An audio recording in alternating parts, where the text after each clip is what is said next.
My ex-girlfriend called me out of nowhere, begging for a ride home. What got into my car that night was wearing her face, but it was not her. It was a normal night.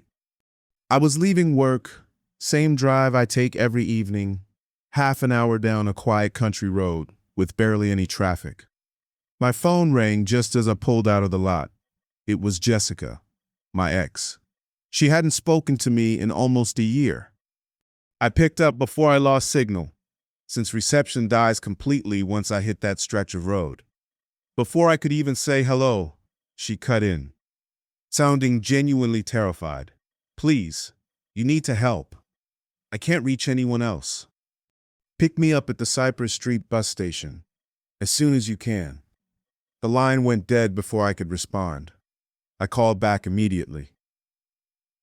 No answer. It didn't make sense. If she was really in danger, why call me instead of 911? But I couldn't just ignore it either, so I turned the car around and headed for Cypress Street. I found the bus stop, and there she was, sitting alone, wrapped in a big coat, shivering in the night air. She didn't look like she was in immediate danger, so I pulled up to the curb and called her name. She didn't answer at first. Then she turned toward me with this strange, confused expression, like she was slowly remembering who I was. She stood and walked to my car. I asked if she just needed a lift, told her I wasn't sure the bus even ran this late. She gave me this odd little smile, like she just remembered something pleasant. "Oh, thank you," she said. "I'm not sure how I got here. Please take me home." She got in without another word. The way she moved wasn't quite right. Not drunk exactly, more like she was in pain, except her face showed absolutely nothing. I brushed it off. We'd dated 3 years. I figured she was just having a rough night. I asked again where she needed to go. She just stared at me. Not glanced. Stared. For almost 30 seconds straight, like she was studying something rather than looking at a person. "Jess, where did you need to go?" "Oh, called you. I called you." She paused, confused again.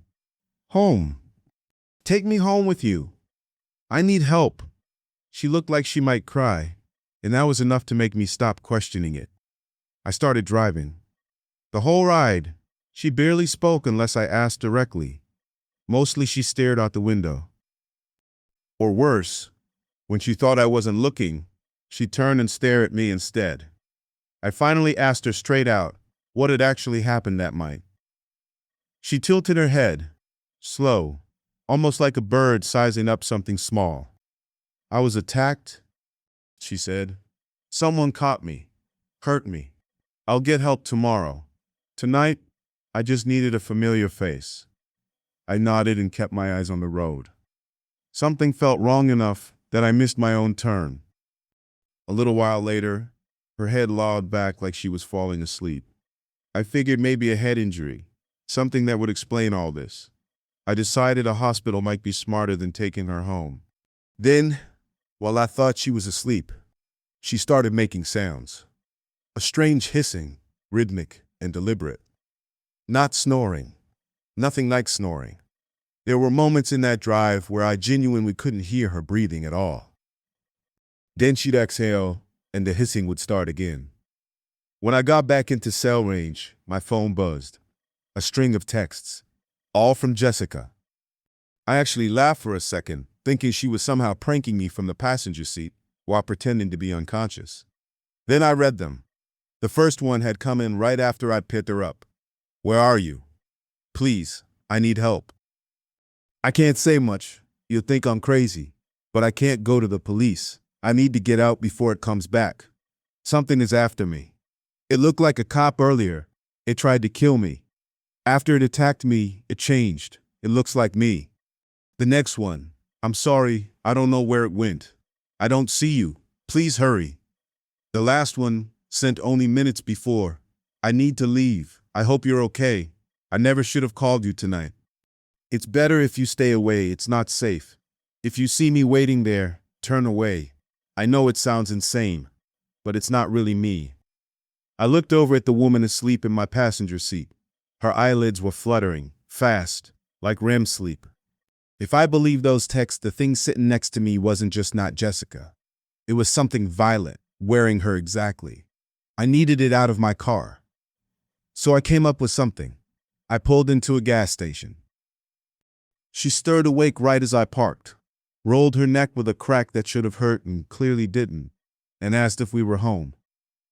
Said she was hungry. I lied and told her yes. Said I'd get her something inside. Told her to come in with me.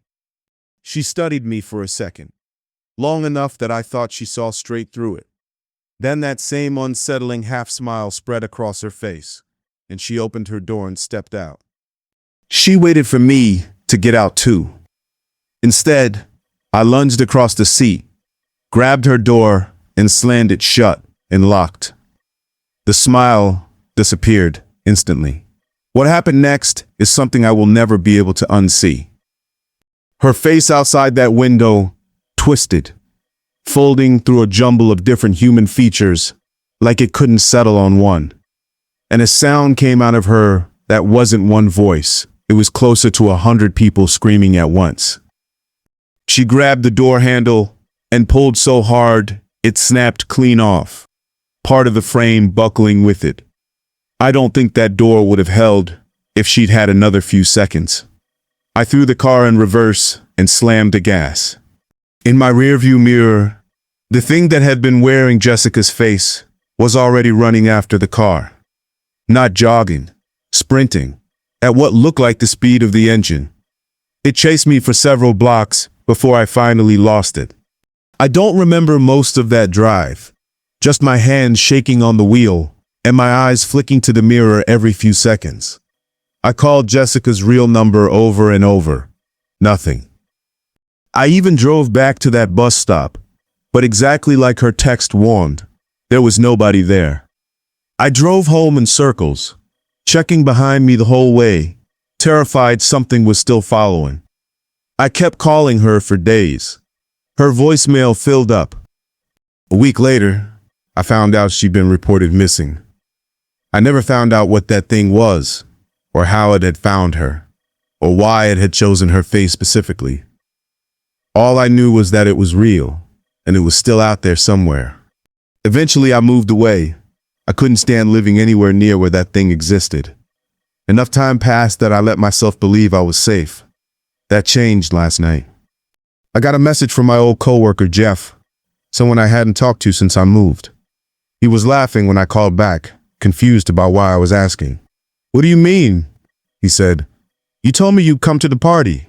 I saw you last night. You seemed a little drunk, but I figured you'd remember agreeing to swing by and say hi to everyone. Been so long. Just don't forget to BYOB. He hung up before I could say anything. I stood there holding the phone, unable to speak. There is only one way anyone could have seen me there last night. It's back. It's wearing my face now, and it's hunting. I need to call everyone I know before it gets to them first, because if they see me standing somewhere I shouldn't be, it isn't me at all.